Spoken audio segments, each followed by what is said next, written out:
my channel, and welcome to episode 7 of my Clear the Car TBR challenge.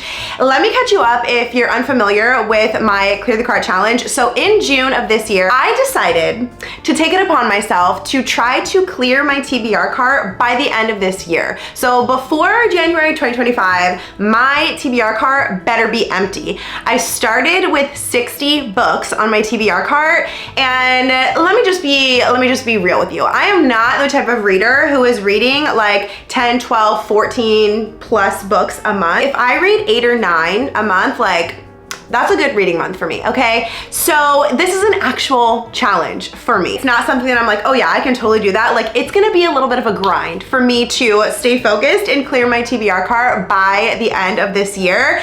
I will say, let me just go ahead and pull it up right now. This is what I was supposed to read in the month of August, okay? So take it in. And let me just tell you, my August TBR, she was kicking my butt up until like the last 3 days of August. Like, it was crunch time.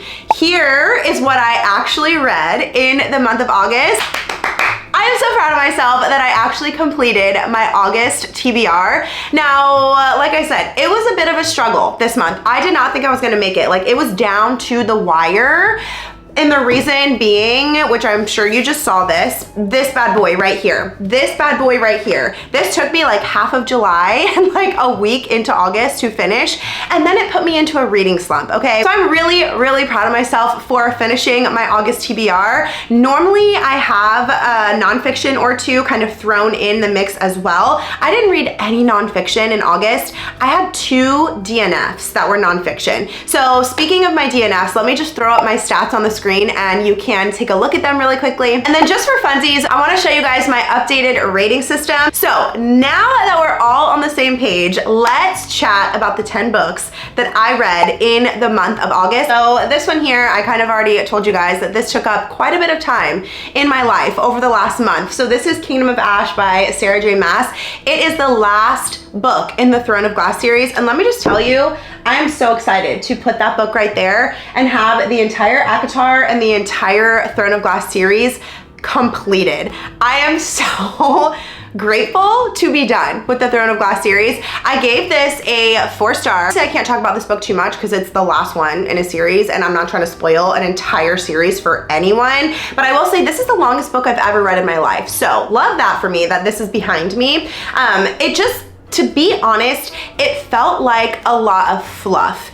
And I was on Goodreads reading reviews, and I'm not the only one who said that. So I was like, okay, that makes me feel a little bit better, because I did think it was just me, because I know people are obsessed with this book, and it was good. I enjoyed my time reading it, but it didn't feel to me like it needed to be this long, okay? That's just my opinion. I will say actually, I can't even say that because it's a spoiler. I can't really say anything that I want to say without spoiling anything, so I'll just sum it up by saying it was a little bit underwhelming to me. I know. Please don't come for me. It just felt a little underwhelming, okay? I think my expectations were a little too high, but I am glad that I have finished the series, and now that I'm completely done with the Throne of Glass series and the ACOTAR series, what's out of the ACOTAR series so far, I thought I was gonna be a Throne of Glass girly. I thought the first like 2 books, like I was hooked. I was absolutely hooked, and I was like, oh yeah, I like this better than ACOTAR. I think I like ACOTAR better now that I'm completely done. I don't know, I'll report back if that changes, but as of now, I think I prefer ACOTAR. So that is the first book that I finished in the month of August. And let me stack these all here so you can see them as we talk about them, because that'll be fun, right? Okay, the next book on my stack is Allin by Jennifer Lynn Barnes. So this is another one, I can't talk about it too much because it's book 3, right? Yeah, book 3 in a series that's called the Natural series. I gave this one a 4.25, and let me just tell you, the ending of this book, the way that I dropped the book, my jaw was on the floor. I was so shook, and I had so many questions that I immediately grabbed book 4 and started reading. I hardly ever do that. I finished this the very last day of August, like right before bed, and I was like, bro, how am I supposed to go to bed after this ending? It's a big cliffhanger ending, and I was just like, I am undone right now. So I'm currently reading Bad Blood, spoiler alert, for my September wrap up. But let me just say, I feel like these books get progressively better. Like, I don't know if it's because I'm getting more attached to the characters as I spend more time with them. We really come to know Sloane in this book, and I just have such a soft spot in my heart for her. But let me just say that I'm not really a mystery thriller girly, okay? Like, that's not my preferred genre. I get spooked very easily, and that's why it took me so long to read this series. It is so good. Like, it is so gripping. If you're in a reading slump, this series would be incredible. I've heard it described as like a YA Criminal Minds. I don't watch that show because I'm too scared, but I'm just saying, these are so fast paced, and I'm kind of sad that I only have one more in the series. So if you have never heard of this series, it's basically about this group of teens who have these natural abilities. So they're good at reading emotions, they're good at reading lies, they're good with numbers, things like that. And they work with the FBI. They're a part of this program, the Naturals, who work with the FBI. So something happened at the end of book 2 that made me so excited to jump into this one. I don't want to say what it is because I don't want to spoil anything. And let me just say, things heat up. Things heat up in book 3, okay? So highly recommend, especially this time of year. They're just such fast-paced reads. They will keep you hooked. You will fly through them. And if you're in a reading slump, they will get you right on out of there. Okay, the next book on my pile is Out on a Limb by Hannah Bonham Young. I'm just gonna tell you out the gate, I gave this book 5 stars.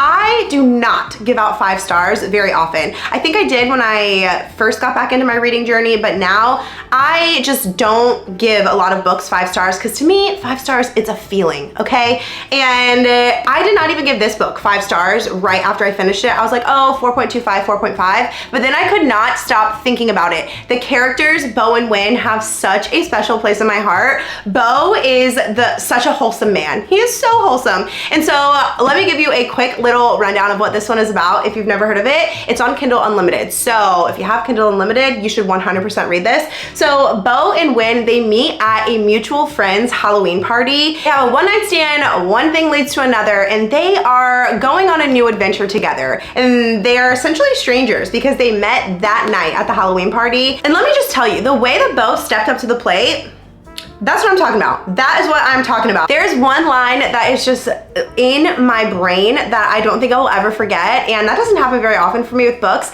but Bo is helping, there's a scene where Bo is helping Win kind of plan for a dream of hers. There's like pie charts involved, like, you know, all this stuff, and he says to her, "You're not a mooch, you're an asset." And I was just like, what a man. What a man. So anyway, I had such a good time reading this one. I got so emotional. It kind of reminded me a little bit of Ready or Not. I read this one a couple months ago, and it was also a 5-star read for me. I guess because I'm a mom, I just get like very emotionally impacted by books that involve pregnancy. So anyway, yeah, this is a 5-star. I absolutely loved it. I feel like Bo and Win were such a good match, and I feel like it felt like I was reading about real people. Like, I could feel their chemistry on the pages, and that's so important to me in a romance. And it just felt like they both cared for one another so much. Like, it didn't feel like one person was like more invested than the other.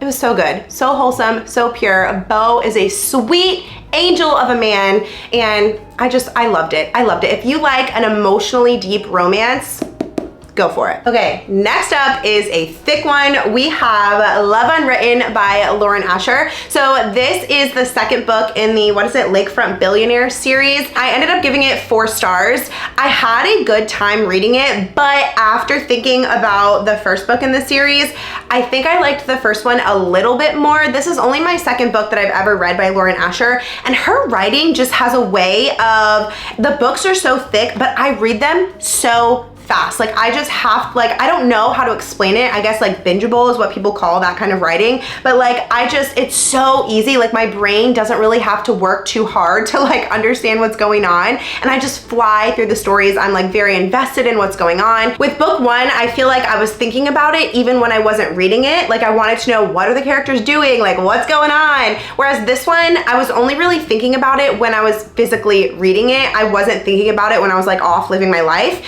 So I gave this one 4 and I gave the other one a 4.5, but they're both still really, really good. This one is about a grumpy single dad. His name is Raphael, and he has a nanny for his son. Her name is Ellie. As you can imagine, a romance ensues. I'm not a huge fan of Grumpy Sunshine.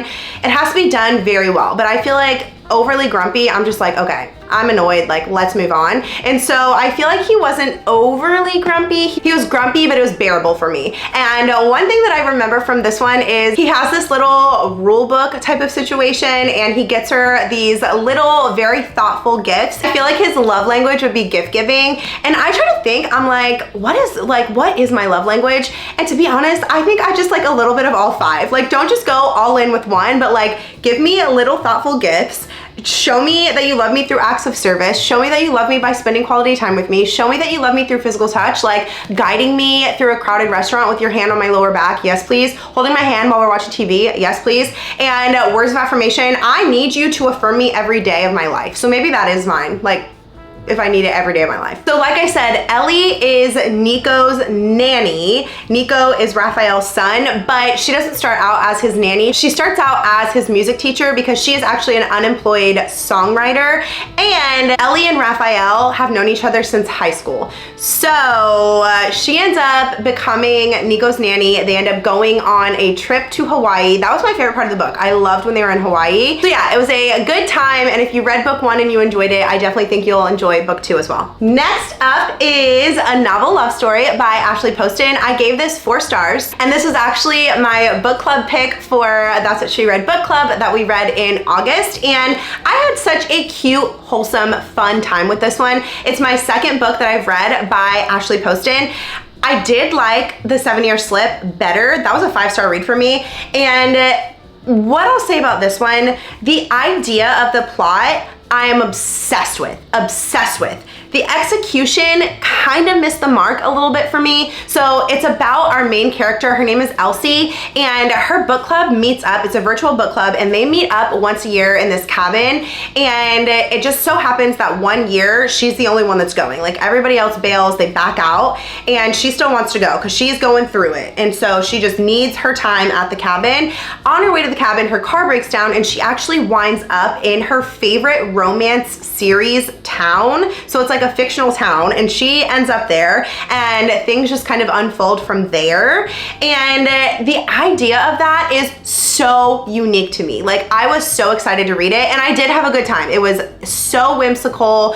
I could not stop imagining myself in Stars Hollow and at Hogwarts. Those are like my 2 comfort places. I know that Gilmore Girls is a show and not a book, but when I think of like my comfort series, it's just where my mind goes. And then Harry Potter is so nostalgic to me. And so I feel like I could not stop imagining, like, what would it be like if I got to hang out in Stars Hollow or Hogwarts for a couple days? And so the way that this book made me feel made my rating go up. Like, I was just so giddy. But the reason that I feel like it didn't really hit with me, it felt like the characters were a little bit surface level. I feel like we didn't really get to know them super well, and I have to be connected to a character in order to care, okay? I feel like at the end that kind of picked up a little bit, and we started to see a little bit more layers of our characters, but it just took us a while to get there. Honestly, I just didn't really buy into the romance. Like, the chemistry was lacking to me, and that's always a no-go for me. Like, I need chemistry.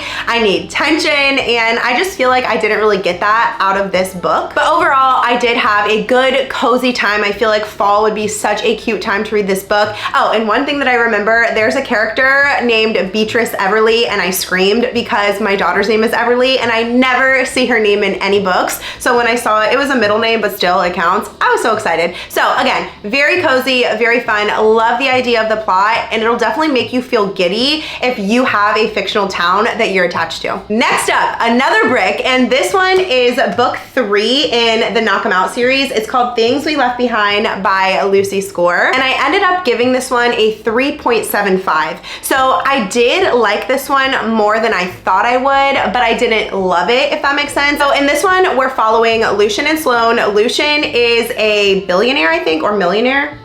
I don't know. he has a lot of money. And Sloane is a librarian, and they grew up as neighbors. So it's, what would it be then? It's childhood friends to enemies to lovers. That's kind of the trope cycle that we're following here. And the thing that I had a really, really hard time with, the beginning of the book, I feel like the first 50%, they were the enemies part.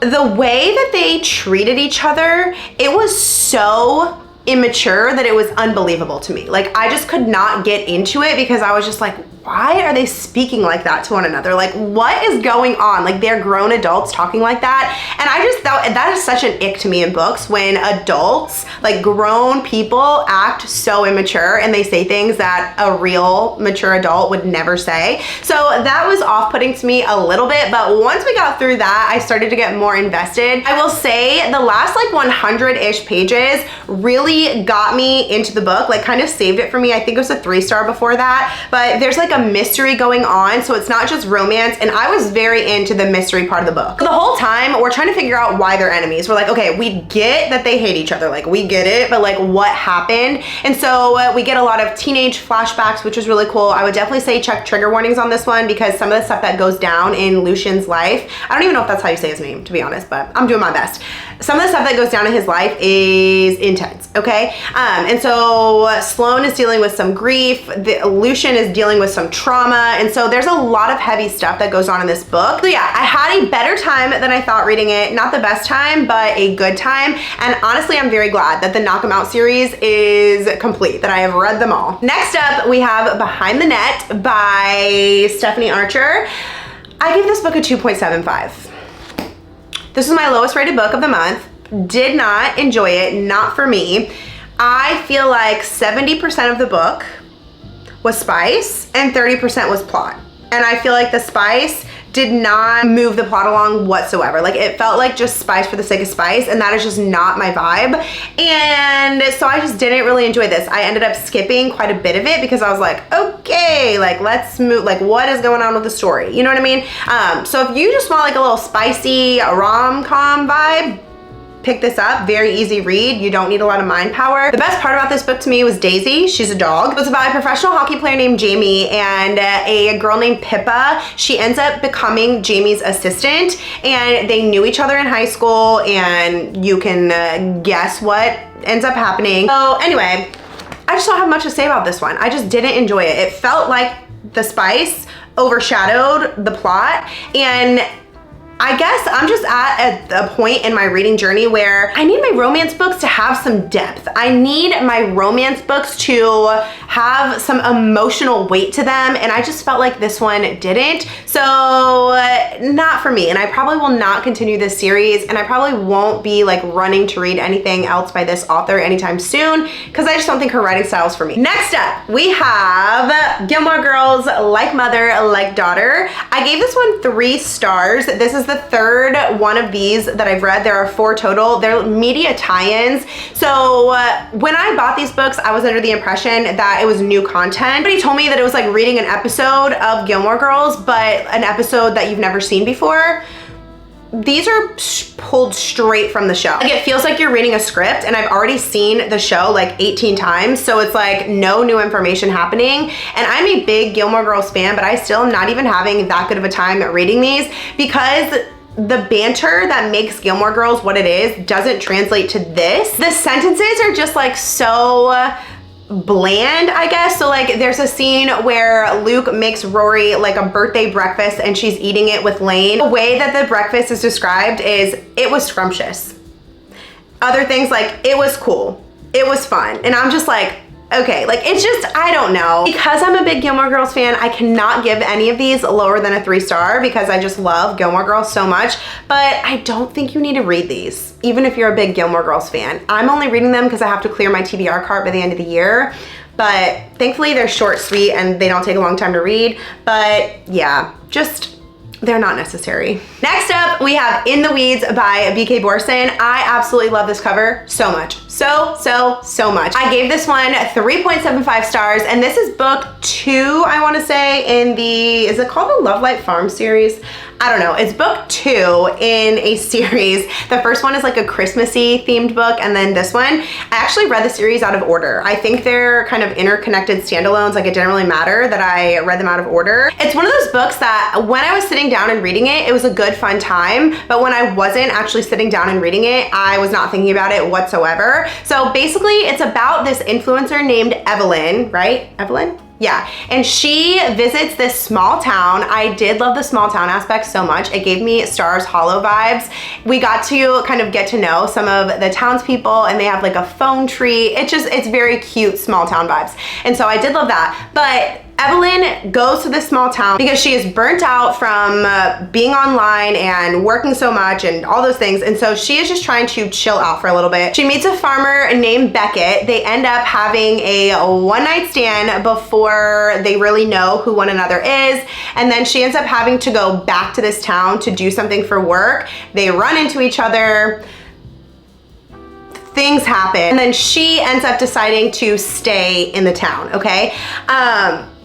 I didn't really like the way the spice was done in this book because I didn't feel the emotional connection between the characters. Like, it felt like their connection was purely physical to me. The entire prologue was their hookup, and it was long, okay? So I just wish that I could feel a little bit more of an emotional connection between the characters, and then I think the spice, I would have appreciated it a little bit more. But the lack of emotional connection was just not it for me, and there is a very aggravating miscommunication that goes on in here. I am not one who can tolerate the miscommunication trope very well because I am just like, this would never happen in real life. Like, if these people had one conversation, none of this bad stuff would be happening. You know what I mean? So anyway, if you don't like the miscommunication trope, you might get frustrated with this. But the reason that I gave it a 3.75 is because I really did have such a great time with like the small town vibes. And I really enjoyed Evelyn's character arc. I feel like I am a recovering workaholic myself. And I feel like you can kind of see her kind of coming out of finding her identity in her work.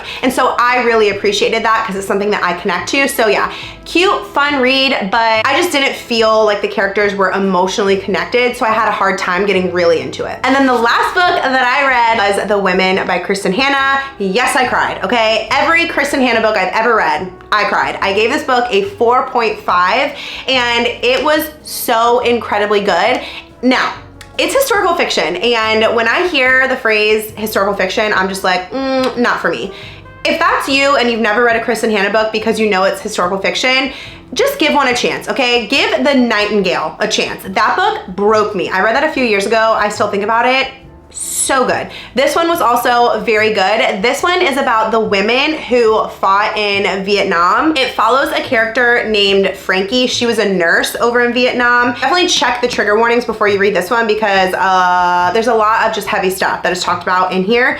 And I think the only reason that I did not give this one a 5-star is because I feel like there were a few parts where I felt like we were dragging a little bit. I was like, okay, let's keep it moving. Getting to see Frankie's entire story unfold, it was just so like devastatingly beautiful is all I can think to say. I will say I started listening to this one because I usually listen to Kristen Hanna's books, but then I switched to reading it, and I actually enjoyed physically reading it more than the audio. I physically read The Nightingale too by her, and I think that might be why it hit so hard. For whatever reason, reading her books physically seems to hit harder for me, and maybe it would have been a 5-star if I would have physically read the entire thing. But like I said, I listened to the first half on audio, and then I finished the second half like physically reading the book. So maybe that kind of like tainted my reading experience a little bit, but so incredibly good. Highly recommend. But have your tissues ready and check the trigger warnings before you read it. Okay, so those are all the books that I read in the month of August, and now I'm gonna give you an overview of how we're doing with the Clear the Cart challenge as a whole. So here's a look at my progress so far. I am so proud of myself. I feel like I am on track to finish. I am super confident that I'm gonna be able to clear my TBR cart by the end of 2024. Make sure you subscribe if you want to continue following my Clear the Cart series to see if I can do it. Thank you guys so much for watching. I appreciate you so much, and I hope you have the best day ever.